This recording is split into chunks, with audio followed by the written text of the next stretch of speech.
मीरपुर नाम के शहर में तेजस अपनी पत्नी नीरू के साथ रहता था। पति पत्नी दोनों ही नौकरी करते थे।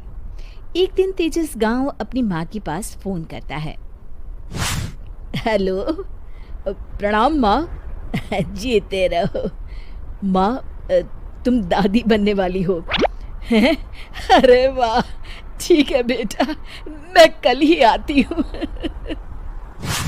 जब माँ जी शहर पहुंची तो बेटे बहू ने बहुत अच्छे से स्वागत किया। लीजिए माँ जी, चाय। अरे गर्मा गर्म पकोड़े ले आओ माँ के लिए। नीरू रसोई में गई और 2 मिनट में ही पकोड़े ले आई। जी ये लीजिए। बहू जादू से बनाए हैं क्या? अभी तो रसोई में गई थी। यम्मी। माँ जी, शीला रसोई में पकोड़े तल रही है, मैं बस लेकर आई। हे भगवान, मेरा धर्म भ्रष्ट कर दिया तूने। अब तो गंगा जल से शुद्धिकरण करना होगा। दूसरे दिन, माँ जी मैंने नाश्ता बना दिया है, ऑफिस जा रही हूँ। पर अभी तो घर का सारा काम पड़ा है। शीला आती ही होगी, झाड़ू पोछा बर्तन कपड़े वो सब कर लेगी। हमारे जमाने में घर का सारा काम हम ही करते थे। जी माँ जी, आप बहुत होशियार हैं, मैं घर ऑफिस दोनों नहीं संभाल पाती। तो जरूरत क्या है घर से बाहर जाकर चाकरी करने की? वैसे भी घर का काम खुद करने से घर में बरकत आती है, समझी? पर माँ जी। पर वर कुछ नहीं, इस महीने की पगार मिले फिर ऑफिस बंद है। हाँ। रात को नीरू तेजस से कहती है, सुनिए जी, माँ जी बोल रही थी कि मैं नौकरी छोड़ दूं। वैसे ठीक ही तो है, अभी तुम्हें आराम की जरूरत है। फिर भी आराम कहाँ, शीला को छुड़ाने के लिए बोल रही थी। तो अब 24 घंटे में इतना काम तो कर ही सकती हो। पर जॉब पसंद है मुझे, घर पर मन नहीं लगेगा। अगले दिन जब दोनों ऑफिस के लिए निकल रहे थे, मेरी तो कोई कीमत ही नहीं है इस घर में। माँ जी, आजकल महंगाई बहुत है, रहन सहन भी बदल गया है, दोनों नौकरी करते हैं तभी ठीक रहता है। अच्छा, तू कहना क्या चाहती है? मेरा बेटा तुझे बिठा के खिला नहीं सकता? तू ही इस घर का खर्च चला रही है, हैं? नहीं माँ जी, मेरा वो मतलब नहीं था।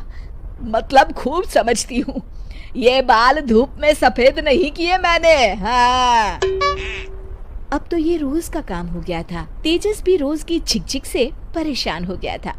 एक दिन उसने कहा, नीरू, वैसे भी तुम्हें मैटरनिटी लीव मिलने वाली है, तो अभी से ही छुट्टी ले लो।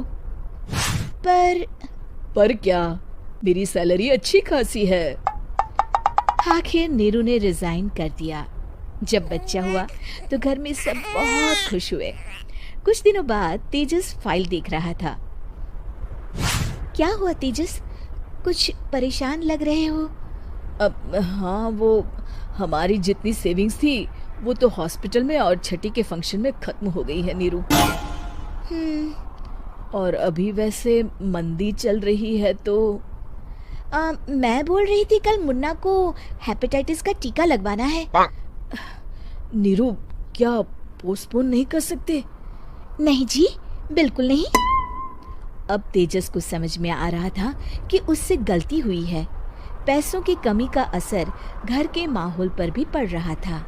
अगले दिन, बेटा मेरा चश्मा और ये दवाइयाँ ले आना, पर्चा देते हुए माँ जी ने कहा। जी। तेजस, मुन्ना के लिए दूध का डिब्बा और डायपर भी ले आना, और ये किराने के सामान की लिस्ट है, इसे भी लाना है। तेजस गुस्से में लिस्ट मरोड़कर फेंकता है और चिल्लाता है, पैसे क्या पेड़ पर उगते हैं? ये ले आना, वो ले आना।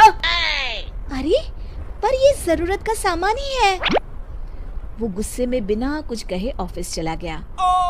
अरे लंच तो ले जाइए। नीरू दौड़कर डिब्बा पकड़ाती है।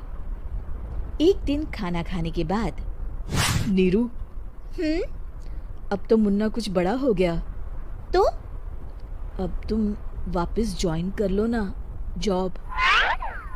पर इस रिसेशन में जॉब मिलना बहुत मुश्किल है। ट्राई तो करो। फिर मुन्ना? माँ जी है ना, और एक फुल टाइम मेड भी लगा लेंगे। पर माँ जी, उन्हें तो पसंद नहीं। तभी माँ जी वहाँ आ जाती है और प्यार से नीरू के सर पर हाथ फेरते हुए बोलती है, अब मेरी समझ में आ गया बहू, पहले के और अब के समय में अंतर है। तुम काम शुरू करो, मुन्ना की जिम्मेदारी मेरी। मेरी प्यारी माँ जी। ये कहकर नीरू उनके गले लग गई। शिक्षा, परिवर्तन संसार का नियम है, हमें भी समय के साथ चलना चाहिए। उम्मीद है कि आपको हमारी ये कहानी पसंद आई होगी। कृपया हमारे चैनल को सब्सक्राइब करें और सभी अपडेट्स के लिए बेल आइकन जरूर क्लिक करें। और हाँ, वीडियो लाइक और शेयर करना मत भूलिएगा। Bye bye.